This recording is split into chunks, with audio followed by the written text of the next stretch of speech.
SLT Mobitel Home Broadband සමගින් non-stop ගමනකට data බෝවන්. SLT Mobitel Home Broadband සමගින් non-stop ගමනකට data බෝවන්.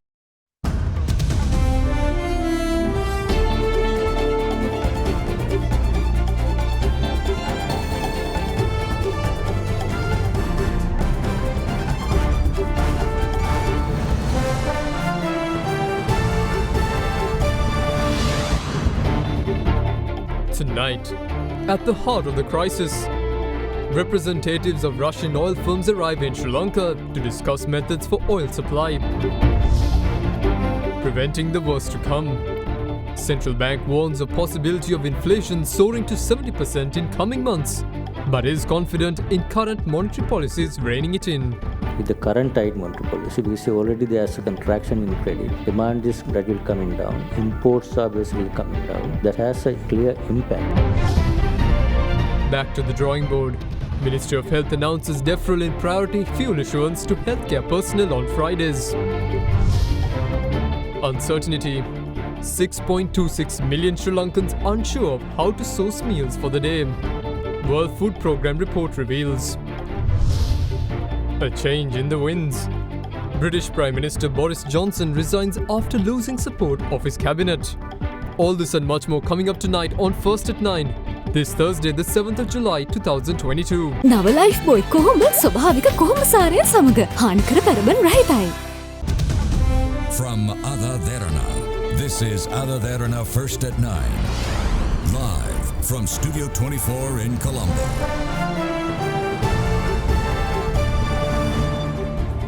Good evening and welcome to AdaDerana's English News. I'm Andrew Bernard. Now in your top stories for tonight, the Secretary to the Ministry of Health, S. Chandragupt, said today that after issuing a letter that the instructions to deter the exclusive arrangement to supply fuel to healthcare workers for 48 hours due to the prevailing situation. He said that a new date will be notified in due course to resume the fuel arrangement for healthcare workers following a review. As such, fuel will not be dispensed to healthcare workers tomorrow. The shortage of fuel in the country has led to a slowdown of economic activity as many people spend large parts of the day and even multiple days and nights in queues to obtain fuel. Until the next shipment of diesel arrives on the 8th and 9th and the next petrol shipment arrives on the 10th and 11th in the country, people continue to stay in long lines outside IOC refilling stations as it is the only distributor of fuel to the general public.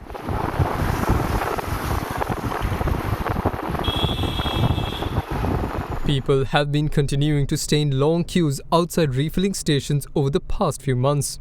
During this time, a total of 15 people have died while in queues. Yesterday, the 15th person to die waiting in queues was reported. A 60-year-old man who was waiting in a fuel queue outside a refilling station in Payagala passed away. He had informed others in the fuel queue of a chest pain. Despite the measures taken by people to transport the elderly man, he was pronounced dead after being rushed to the District General Hospital in Kalutara. The deceased has been identified as a three-wheeler driver by occupation and a resident of Moratua. In the meantime, a video of a group of people helping a person recover from a heart ailment is currently circulating on social media.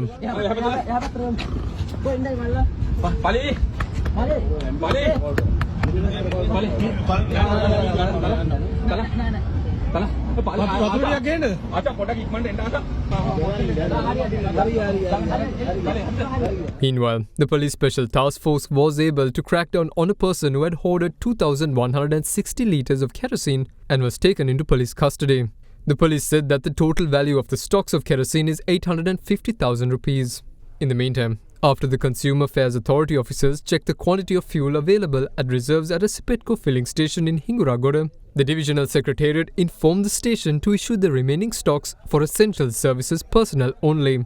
With this being the case, even though the Hinguragoda police officers informed the Divisional Secretary of sending their vehicles to obtain fuel, Air Force personnel stationed at the refilling station had prevented the police officers from getting the fuel. In other developments, with health personnel being given Friday as the dedicated day to get fuel, many healthcare service personnel were forming queues at refilling stations today. However, the Secretary to the Ministry of Health has given directives to defer the exclusive arrangement to supply fuel to healthcare workers for 48 hours due to the prevailing situation. This was conveyed in a letter directed to secretaries to the Ministry of Defence, Ministry of Power and Energy, and the Ministry of Public Administration, Home Affairs and Provincial Councils today. Secretary to the Ministry of Health S. Chandragupta said that a new date will be notified in due course to resume the exclusive fuel arrangement for healthcare workers following a review. Meanwhile, with minimal bus capacity operational at the moment, people continue to travel risking their lives when travelling by bus and train services.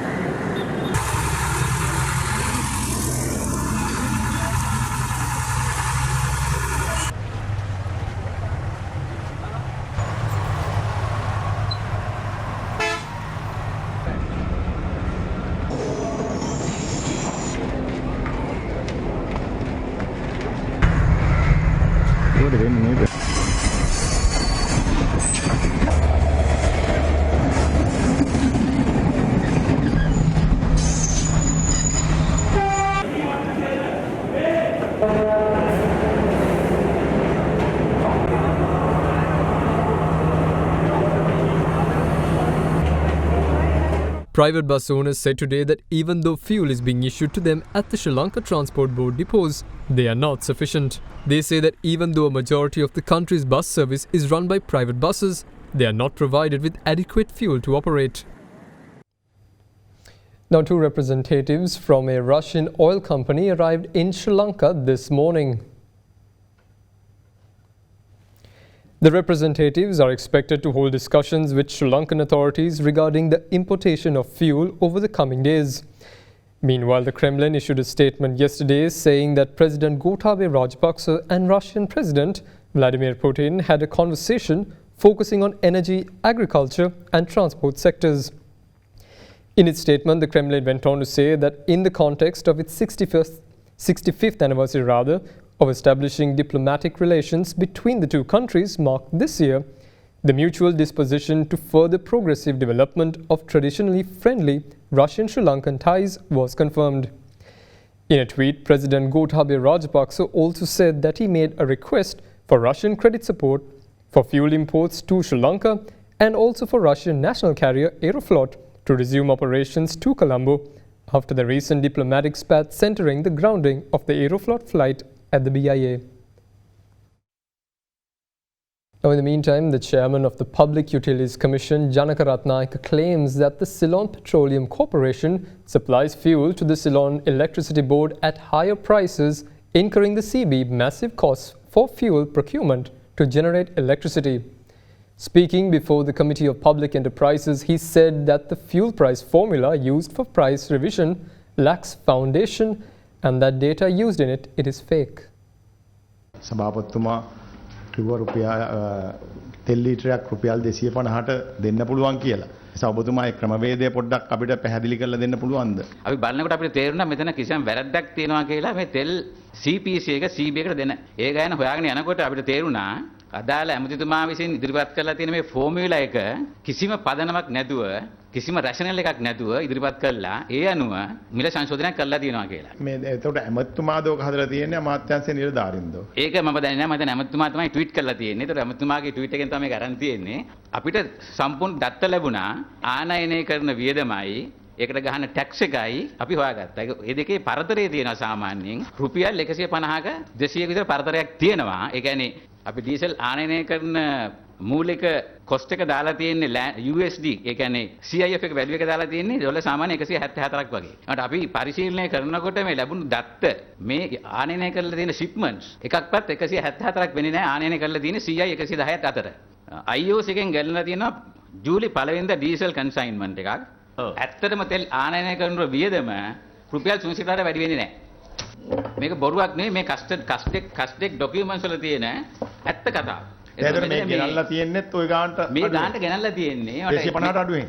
එක ඔකේ තියෙනවා එක furnace oil ගෙනල්ලා තියෙන රුපියල් 1 දැන් අපේ ප්‍රශ්නේ තියෙන්නේ ෆර්නස් ඔයිල් කොස්ට් එක 171යි CPC එක CBD උගනන්නේ 419ට. රුපියල් 250ක් charge කරනවා 1 ලීටරයකින්. අපිට සාමාන්‍ය මිනිස්සුන්ට ඕන ඩීසල් සහ පෙට්‍රල්නේ. ඒක රුපියල් 250ට දෙන්න පුළුවන්කම තියෙද්දි මේ 400 ගණන් වලට දෙනවා කියන එකනේ ඔබතුමා කියන්නේ. ඔව්. කවුරු හරි කියනවා නම් මේක රුපියල් 400යි 450ක් ගෙනාලා ඒක බොරුවක්. ඒක ඇත්ත කතාවක්. මම කියන්නේ මේ ගේන ගාන රුපියල් 200ක් වුණාම කොහොමද ඒක 400ක් වෙන්නේ? ඒක වෙන්න බෑ. මේක ටැක්ස් එකක් ගෙවලා මේ එක එක තෙල් ජාති කොස්ට් වෙන්නේ රුපියල් 250ක් 170ක් 180ක් 220ක් මේ ඇත්ත කතාව ගිවිසුමාන වෙනකම්. මෙතන මේ ෆෝමියුලා එක තනිකර වැරදි.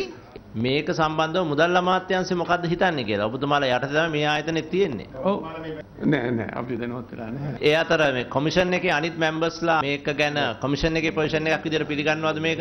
නෑ. මම පිළිගන්නේ නැහැ. මොකද මම සිටින කිසිම අවස්ථාවක මේ ෆෝමියුලා ගැන හෝ බිල ගණන් ගැන කතා කරේ නැහැ. සාකච්ඡා කරේ නැහැ. අනිත් අධ්‍යක්ෂකතුමා මමත් හිටපු අවස්ථාවකදී මේ ගැන කතා වුණේ නැහැ. ඔබතුමිය අද තමයි මම දැක්කේ. ඔබතුමා මේක ඔබතුමාගේ අමාත්‍යාංශයත් එක්ක හරි පෙට්‍රෝලියම් එකත් එක්ක හරි මේක කතා කරලා තියෙනවද මීට පෙර අවස්ථාවක?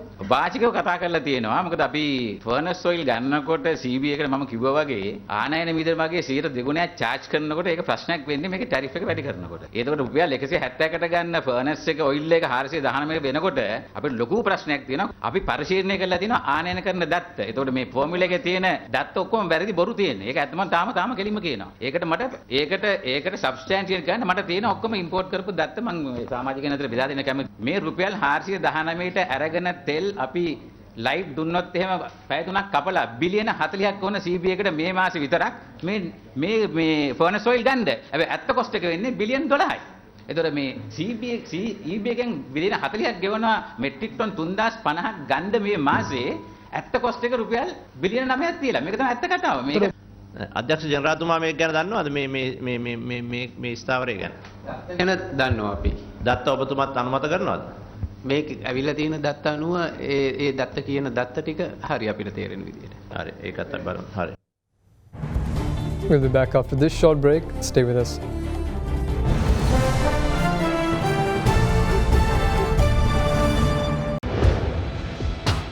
Big 3.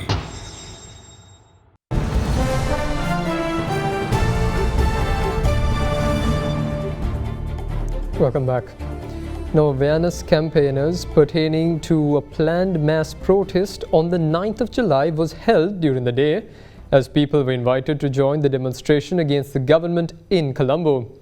In this backdrop, a request made by the Fort Police to issue an order preventing the protesters from entering the area where the residents' houses is located tomorrow and the day after was also refused by the Fort Magistrate today.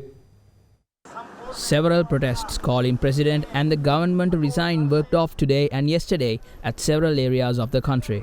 In Colombo, a group of Buddhist clergy carried out a protest march today from Fort Railway Station to the Bodhiraja Temple in Fort.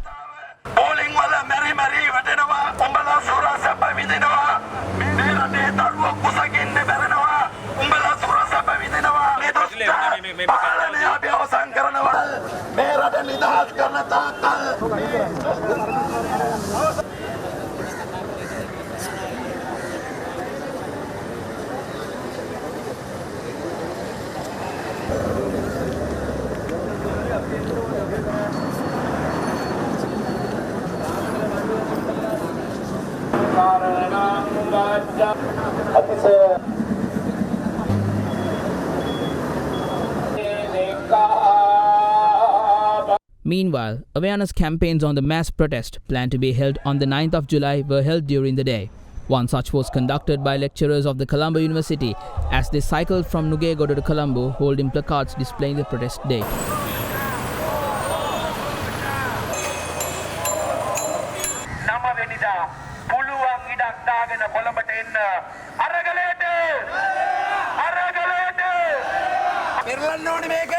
Taking the planned protest on the 9th of July into account, Fort Police requested to issue an order preventing protesters from entering the area where the president's house is located tomorrow and the day after. However, the Fort Magistrate has refused to issue an order. Meanwhile, in Badu yesterday, another demonstration organized by Jatika Janabala Vegya was held, calling the president and the government to resign.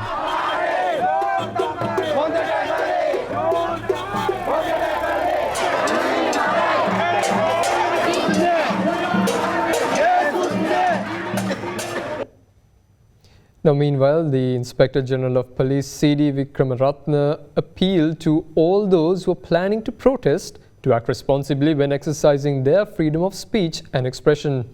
In a video statement, the police chief urged members of the public to refrain from damaging private and public property and obstructing duties of public servants on duty. ආණ්ඩුක්‍රම ව්‍යවස්ථාව මගින් සහතික කර ඇති භාෂණය සහ ප්‍රකාශනයේ අයිතිය මෙන්ම සාමකාමී රැස්වීමට ඇති නිදහසට ශ්‍රී ලංකා පොලිසිය සෑම විටම ගරු කරනු ලබනවා.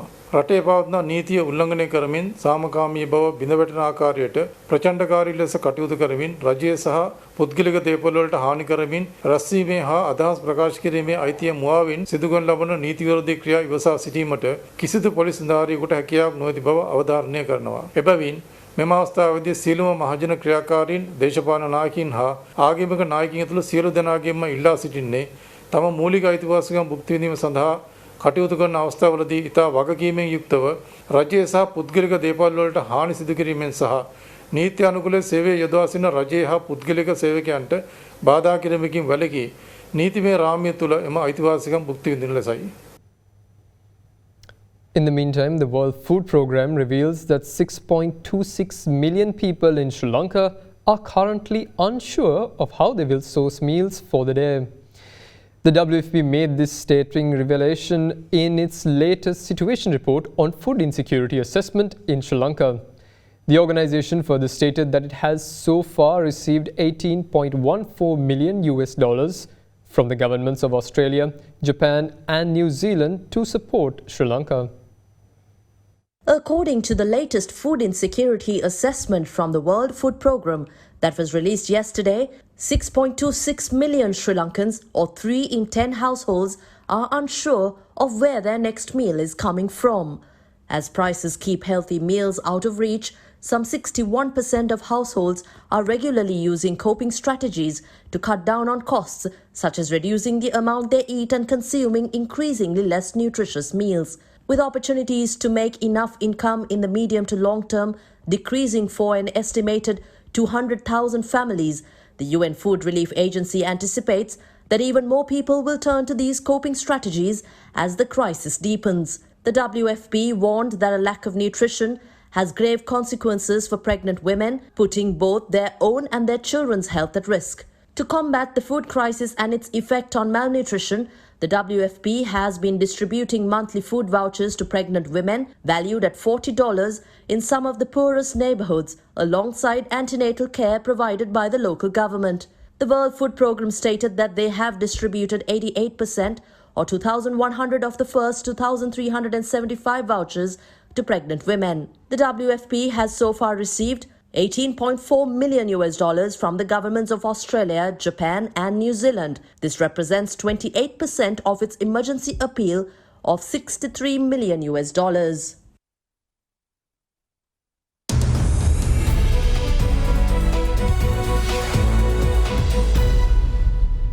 Now in your business news, the Monetary Board of the Central Bank of Sri Lanka decided to increase the standing deposit facility rate and the standing lending facility rate of the central bank by 100 basis points to 14.50% and 15.50% respectively at the Monetary Board meeting today. Speaking to media today, Governor of the Central Bank Dr. Nandalal Veerasinghe said that the tight monetary policy announced aims to reduce inflation. He, however, said that inflation at 50% now will rise to 70% in the near future. Inflation is running now over, I think, almost 50%, and that might even go up in our inflation expectation, even close to 70%. So here, the major concern from the central bank point of view, the first priority is to address inflation and inflation expectations going forward and bring down the inflation to at least to a reasonable level as soon as possible. Sooner the better. If inflation goes beyond without our control, or say for example if it's going to go up again even over 100%, that is basically termed as a hyperinflation situation. We certainly don't want to have that kind of situation. If we're going to see that situation, no one will be able to do any businesses. On the impact of monetary policy, increasing interest rates, how we are trying to at least minimize the impact of Islamic interest. Any businesses may not be taking new loans at these very high rates. It's the impact on the existing loan book that they have to service. That is where some guidance we are given how to smooth out this operation. Meanwhile, Deputy Governor of the Central Bank of Sri Lanka, Yvette Fernando, announced a list of guidelines that will provide concessions to debtors during the crisis-hit period. According to Deputy Governor Fernando, guidelines that are in effect from today will allow discretion to the banks to discuss with the debtors on settlement periods. In doing that, what we have said is to consider at least a kind of a grace period, maybe for capital or capital and interest both, at least for a period of 6 months to start with, and also to see when they have to restructure and agree on a kind of installment, at least to stick it to the amount that they were paying before the COVID start, so that it will be at least a reasonable amount looking at their repayment capacity, the maximum to be there, and extend the period of the loan. That is with regard to the loans that have been performing at the start of COVID. But the loans that have been non-performing at the start of COVID, again, they are also, we have said, to try and give some concessions, maybe not to go into the recovery actions that they have already started. But all that will have to be done in agreement and discussion with the customer, and they have to kind of do it on a case-by-case basis. Then on early settlements also, we have said if the customers are willing to make some settlements, at least by about 30th September, the plans, then to give some waivers on any additional interest and any other additional charges that they are going to start. Then on the additional interest also, we have given some guidance to say it should not be more than the standard lending facility rate, which is currently 15.5, and based on that to extend the period. Something similar will be issued for the non-bank financial sector companies also. Governor, you just mentioned that inflation could even hit 70%. In such a scenario, is it realistic keeping the medium-term inflation target between 4 to 6%? Can be achieved. So that is why if you look at our inflation forecast in the fan chart, with the current tight monetary policy, we see already there's a contraction in credit. The economy is going to contract. Demand is gradually coming down. Imports are basically coming down. So that is biting the bullet. I mean, that has a clear impact on this. With that, this current high inflation, major part is the supply side, all these shortages. So that will remain, at least once it goes up, it remain at least 12 months period. And beyond that, once we have these policies, that most probably we are confident on the central bank side that we will curtail that inflation. Speaking further, Central Bank Governor Dr. Nandalal Veerasinghe commented on the permission given to import several essential items using the open account system, which the Ministry of Finance restricted in May to prevent black market transactions. Hawala Undial business is happening all the way through this open account. Now we impose a ban. As a result, we saw the black market premium was coming down almost close to the official this thing under our guidance. That was coming down. But recently, see all these areas, people were doing open account imports, saying that they import essential items, had a strong lobby. And they got the cabinet approval to the Ministry of Finance Authority, got some items exempted from that requirement that we ban open accounts. As a result, now we can see that Hawala Undial business again going back and black market premiums also going up. So our request is that we basically did not recommend that. Consequence would be if there is a premium in this Hawala Undial business, backed by all these people doing open account business, will create an unnecessary grey market that was basically curtailed as a result of the measures. But there's a risk of that is also growing as a result of this lobby from very few traders. Now the Colombo stock market recorded losses for this fourth straight session today, with investors taking a defensive approach following the policy rate hike by the Central Bank of Sri Lanka. The ASPI witnessed sizable volatility during the session with mixed activities, while during the latter period, comments from the central bank governor on a possible increase of inflation to 70% hampered market sentiment. As the majority of the banking sector counters started to plunge amidst the monetary policy tightening, the main index witnessed a gradual decline and closed for the day at 7,058, losing 59 points. Turnover of 791.5 million rupees was below the weekly average of 1.5 billion rupees. Capital goods and banking sectors accounted for a joint contribution of 44%. However, the lackluster participation of foreign investors who remained as net buyers of 181.4 million for the fourth straight day.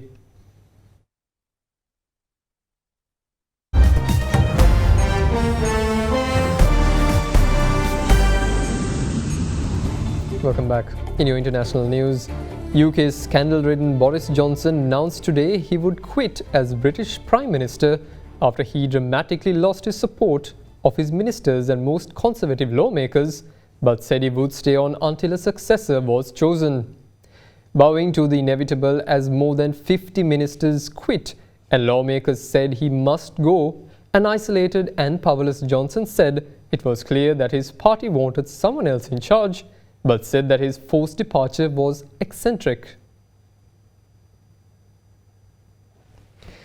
After days of battling for his job, Johnson had been deserted by all but a handful of his closest allies after the latest in a series of scandals sapped their willingness to support him.